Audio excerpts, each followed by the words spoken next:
Hello, welcome to Kat Sara Yoga. I'm Kat and this is day 10 of my introduction to yoga, suitable for beginners to yoga or those wanting to ease themselves back into a regular yoga practice, or even if you just want to do some daily short yoga classes. So find yourself a comfortable seat and I'll see you on the mat. We're starting in a cross-legged position, and you may like this traditional cross-legged position or slight variation where one heel comes in front of the other. Using a block helps you to lift and lengthen up a little bit more. You can use a cushion instead, or maybe a thick book, and move the flesh of your buttocks out the way so you can feel firmly centered on your sit bones. Close your eyes and allow your awareness to scan over your body. Notice how you're feeling today at the beginning of yoga class. Check in with your face and jaw, lips, teeth and tongue, that they are soft and relaxed, and being aware of the sensation of your breath. So the breath is flowing in and the breath is flowing out. The breath follows its easiest path. Notice whereabouts in your body your breath naturally settles without changing anything at all. Yesterday in the class for day 9 we did an abdominal breath, and today we're doing that again, but we're going to extend upon it to add in a full yogic breath, which is a very deep breath. And so this is very oxygenating for your body. It helps to remove extra carbon dioxide from your body, so your cells are fully rejuvenated. So to begin with, bringing your hands onto your belly, and make sure that this hasn't caused any tension in your shoulders, so give them a little circle and drop them down your back, feeling long and lengthened all up the back of your body. And your hands rest gently on your belly, just feeling their warmth and their weight. Inhale all the way down to the very depths of your belly and feel the belly naturally expanding with your breath. And then exhale from the very depths of your belly. And as you breathe out fully and completely, you may feel a soft and gentle engagement of the abdominal muscles. Inhaling into the depths of your belly. And exhaling from the very depths of your belly, sending every single last drop of breath out. So this is the abdominal breath, and we're inhaling into a wonderfully relaxed belly, maybe feeling an expansion of the belly into the hands. And exhaling from the depths of the belly, feeling a soft and gentle engagement of the muscles and releasing every drop of breath from the very bottom corners of the lungs, so you have so much space to breathe in a full breath down to the bottom corners of the lungs. Let's bring the top hand up to the mid-chest. And on your next inhalation, you're breathing down to your belly as before, and then breathing wide and full into your chest. So feel the ribcage expanding forwards, backwards and out to the sides. And then breathing out from your chest, breathing out from your belly. Inhaling into your belly, into your chest. And exhaling from the chest, from the belly.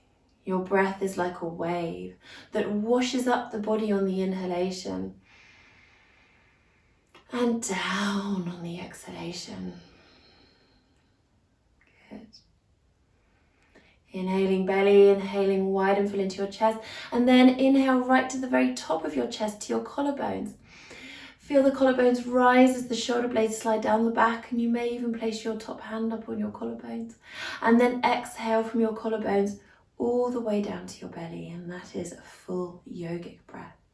A deep breath in, inhaling belly, inhaling chest, inhaling right to the very top of the chest.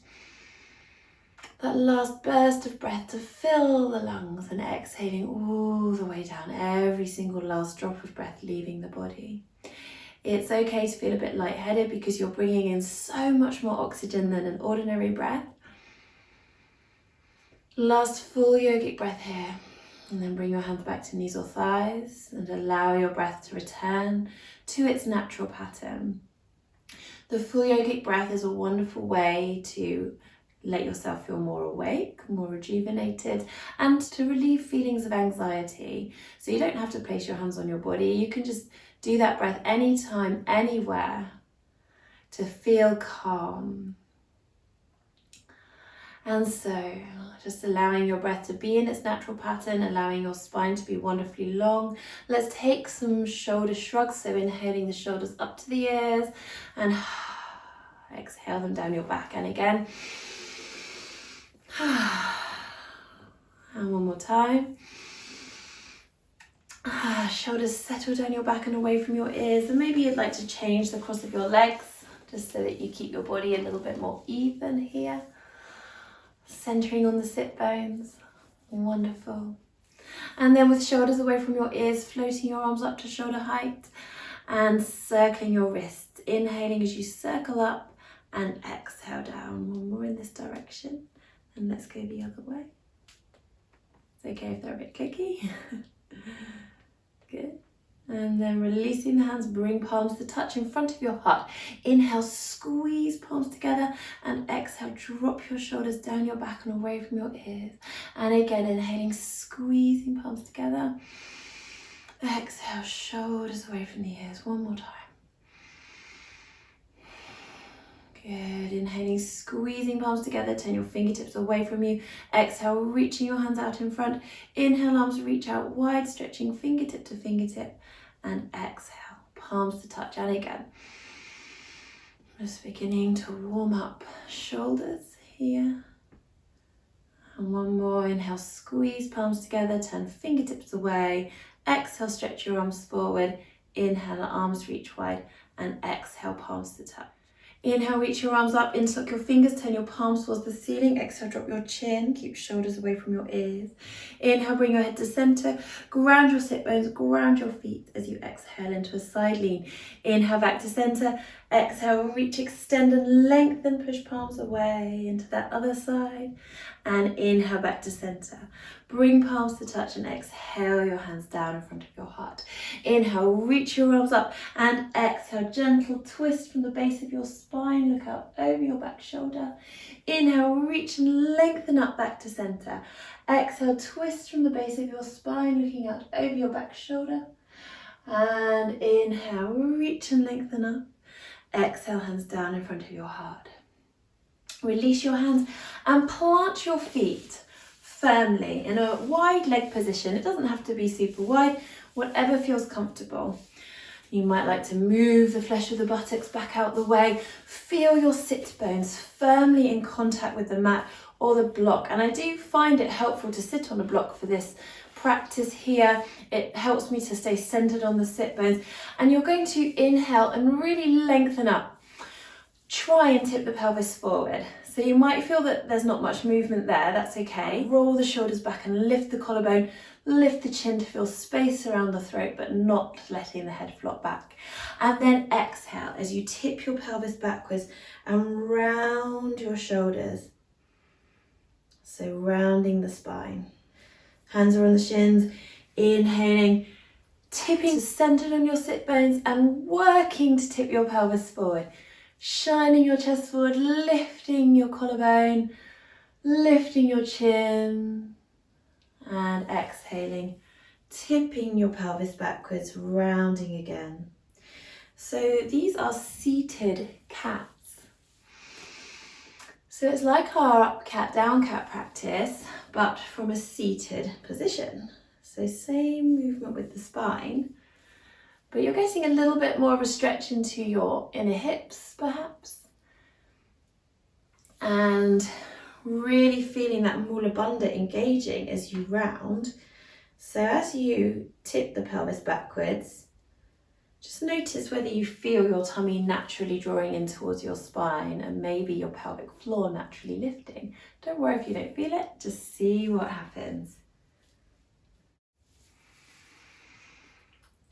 And you can make the movements small or big, just depends on your body. That wonderful rounding gives you that lovely back stretch. Last round here. Good. Come back to center. And then we're going to come forward onto hands and knees, into flat cat, but we're going to come straight into our child pose variation called hare pose. So widen your knees and bring your big toes together.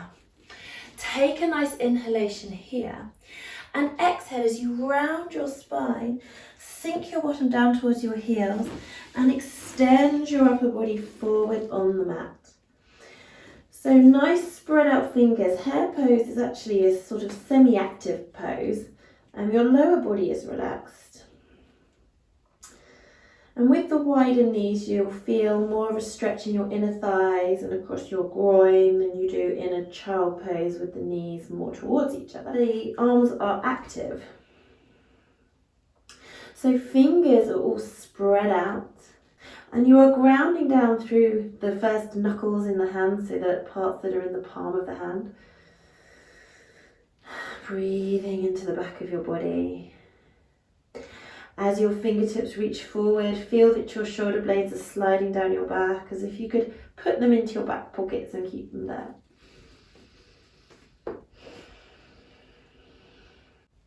And then inhaling, rising back up onto hands and knees, bringing your knees back under the hips directly.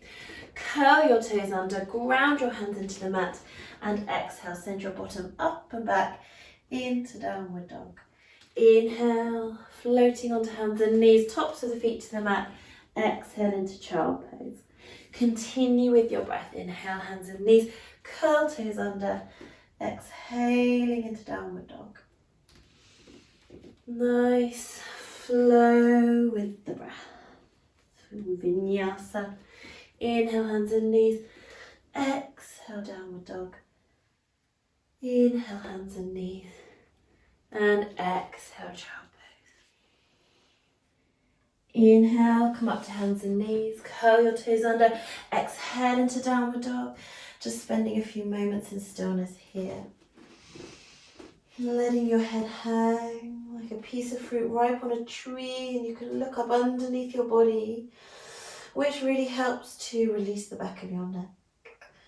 Have a few paddles for your feet. And last breath in stillness, stretching your tailbone up and back. Then walking your feet behind your hands. You can walk your hands back to meet your feet into forward fold. Belly rests on the thighs, knees are bent. Bring your hands onto your shins and inhale as you lift your collarbone up and forward, flat back. Exhale, rounding down, and on that space between the exhalation and the inhalation, hinge at the hips. Sweeping your arms around and up as you come all the way up. Inhale at the top. And bring palms to touch, exhaling your hands down onto your heart. And inhaling, arms sweep around and up. Exhaling, hinging forward at your hips, belly to the thighs, knees bend. Hands to your shins, inhale, lift collarbone up and forward, flat back. Exhale, ground your hands, stepping your left foot back and lowering your back knee. Scoot your front foot forward as much as you need to make sure that the knee is over the ankle directly. And inhale, sweep your arms up into your low lunge. Palms facing towards each other. Exhale, ground your hands down. Step back into half plank position. Hips forward of the knees, toes curled under. Tummy drawn in towards the spine to stop you sagging through the lower back. Crown of the head lengthening away from tailbone. Hands under shoulders directly. And creases between the wrists and hands parallel with the front of the mat. Breathing here, wide and full into your chest. If you are still building up your strength for practicing chaturanga, and by the way, you don't need to do anything extra apart from just do these yoga classes, because that will build up your strength and then you can revisit them, trying some of the other options later. If you're still building your strength, then simply come back to child pose here, back onto hands and knees, and then meet us in downward dog. And then if you're going to do some chaturangas today, on your exhalation, lower yourself down to the floor in one long piece. Bring the tops of your feet to the mat. Inhale, lifting your collarbone up and forward into baby cobra. And exhale, forehead releases back down to the mat. Curl your toes under, draw your tummy in. Lift your pelvic floor, come back to hands and knees. And then exhale, send your bottom up and back into downward dog. Inhale here, and exhale, step your left foot forward in between the hands, lower your back knee to the floor, top of the foot to the mat. Check your left ankle is underneath the knee directly, and inhale as you sweep your arms forward and up, coming into low lunge. Exhale, ground your hands down, curl your back toes under, maybe slide your front foot back a tad, step forward with the back foot, parallel feet, heel behind the widest part of the foot. Bring your hands to your shins and inhale, lift your collarbone up and forward, flat back. Exhale, release back down. Tummy draws in, pelvic floor lifts, come all the way up to standing. Gentle back bend, inhale at the top. And exhale, hands down in front of your heart. Great, so we'll just take a moment to find Tadasana. Perfect standing posture. Bring thumbs to the back of the pelvis, fingertips to the inner hip bones. Lift and spread out your toes. Check that your feet are parallel and the inner hip bones are aligned with your knees and the lines between your second and third toes. Rocking your weight forwards and backwards on your feet, making each rock smaller each time, and grounding down through the ball of your feet, the heels, feeling that the arches are lifted, toes are relaxed, knees are very softly bent. And let's just do a few pelvic tilts. So we are inhaling, tipping the pelvis forwards like a bowl of water spilling out the front. And then exhaling, tipping the pelvis backwards, a bowl of water spilling out the back. Making each tilt smaller each time until you feel that your pelvis is level, like a bowl of water that is not spinning. Shoulders are stacked directly over the hips and arms come down by your sides. Have a few nice big circles with the shoulders. Inhale, circle up, and exhale down. Feel the movements that your shoulder blades can make on your back. And go the other way. And then finding the place where your shoulder blades are in their perfect position on the back, neither sloping forwards or squeezing together. And then turn your palms to face forward. You feel broad across the back of your body and the front of your body evenly, lifted from the base of your skull and the crown of your head. Take a couple of breaths here. Be aware of sensations you feel in your body. Connect your mind with your pelvic floor, the hammock of muscle at the base of your body. Think of it connected into your pubic bone at the front, your tailbone at the back. And just notice whether you feel any soft and gentle lift in this pelvic floor muscle. Don't worry if you don't. When you find your perfect standing posture in Tadasana, this will naturally engage the pelvic floor. So just observe sensations that you feel.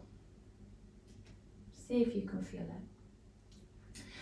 And then opening your eyes and bringing your hands back to your hips, thumbs to the back of the pelvis, fingertips to the inner hip bones. Imagine a straight line coming out the back of your left heel.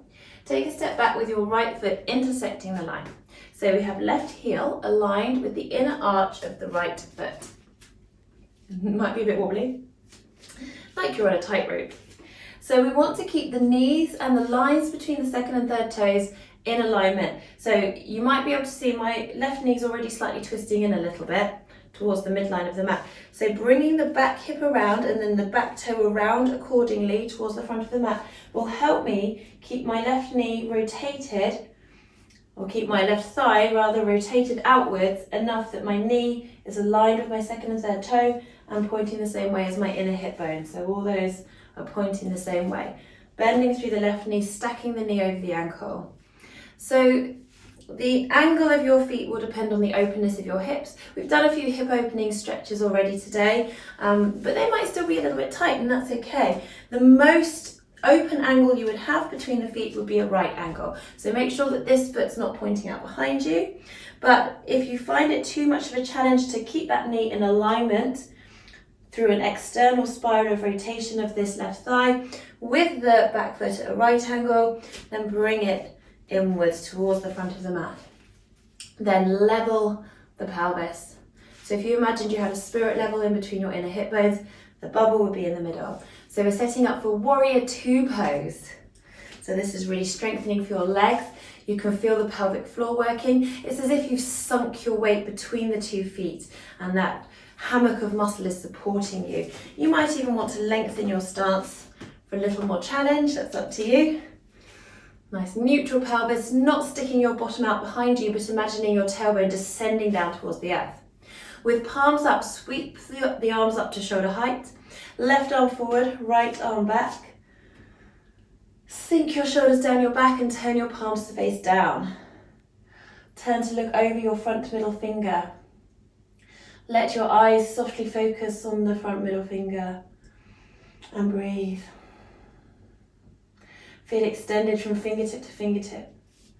Allow your mind to scan over your body and check that you're not twisting your front knee, that you're still feeling that sense of external spiral of rotation in the left thigh.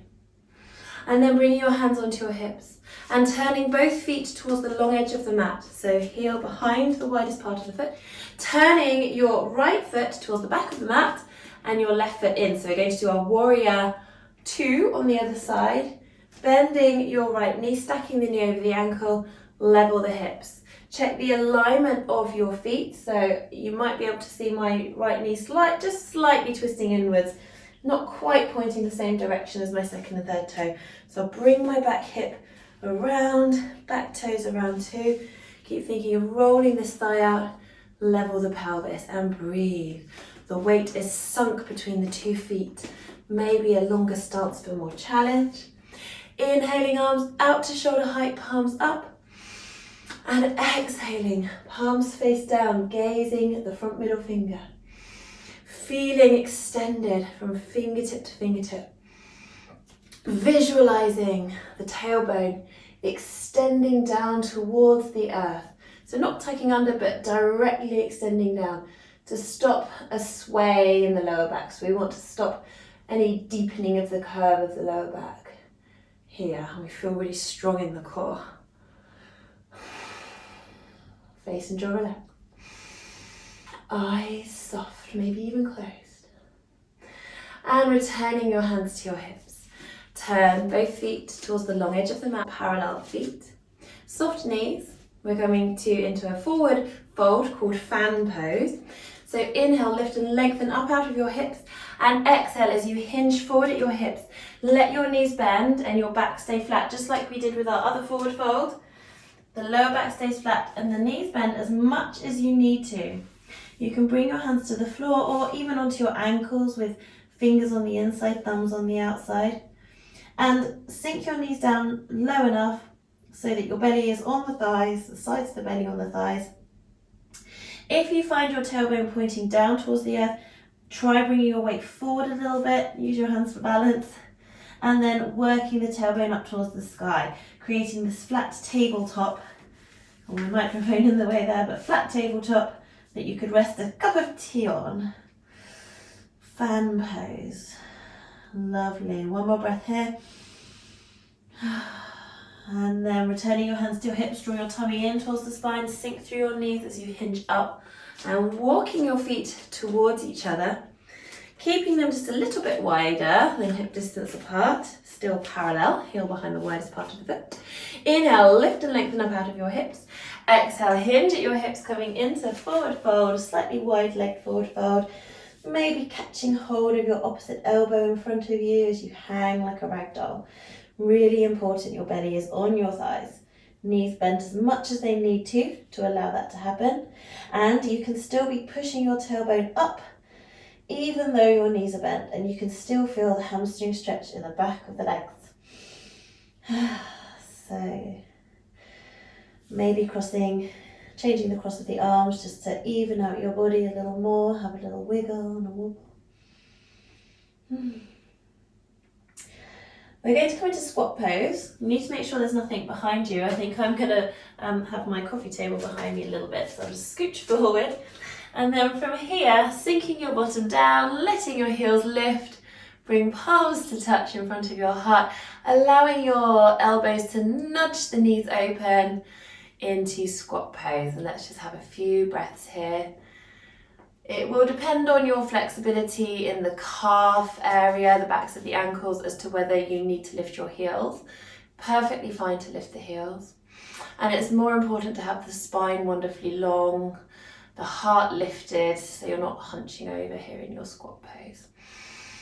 This is very strengthening for your legs, your knees, your feet, and opening for your hips. And then lowering your bottom down to the floor, giving your knees a hug in cosmic egg.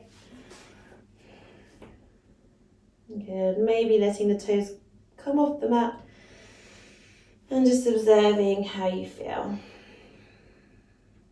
Breathing deep, maybe breathing down to your belly, feeling that nice massage against your thighs as your belly expands with the abdominal breath.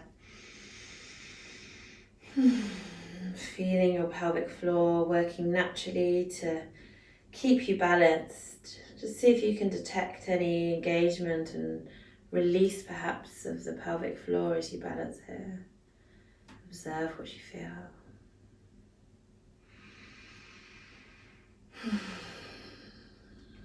And then making your way to a comfortable cross-legged position. Just take a moment to observe how you feel.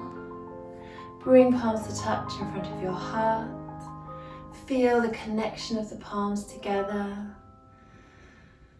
And just take a moment to thank yourself for your yoga practice today. Thank you for being here with me. Namaste.